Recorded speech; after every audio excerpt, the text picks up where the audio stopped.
Ngũgĩ wa Thiong'o, the legendary Kenyan author and activist, has passed away at the age of 87. For over 6 decades, he stood as a giant in African literature, a voice of truth who never bowed to prison, exile, or illness. Born in 1938 during British colonial rule, Ngũgĩ grew up in Limuru among a large family of poor farmers. His early life was scarred by the brutal Mau Mau uprising. He once returned home from boarding school to find his village burned to ground, his family forced into detention camps, and tragically, his deaf brother shot dead by colonial soldiers. Ngũgĩ's writing career began in the early 1960s. His first novel, Weep Not, Child, was the first major English-language novel by an East African.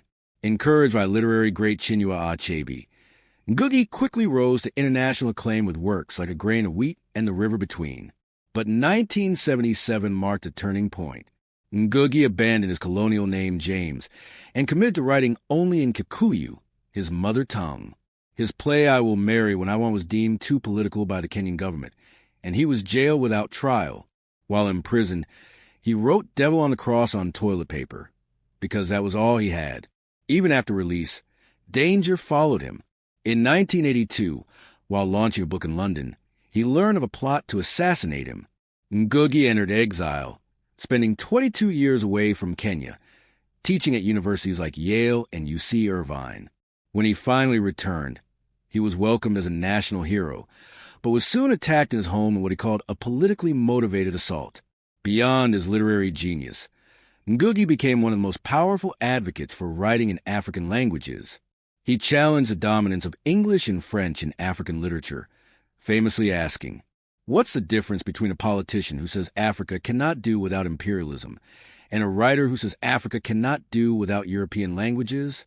His bold views, even toward mentors like Achebe, stirred debate, but also ignited a movement. Ngũgĩ's life wasn't without controversy. His son, Thiong'o wa Ngũgĩ, accused him of domestic abuse, allegations Ngũgĩ never publicly addressed. Despite health setbacks, including heart surgery, cancer, and kidney failure, he remained a towering figure until the end.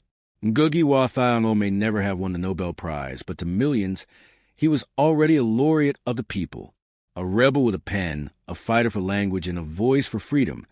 His passing dims a light in African literature. Rest in power, Ngũgĩ wa Thiong'o.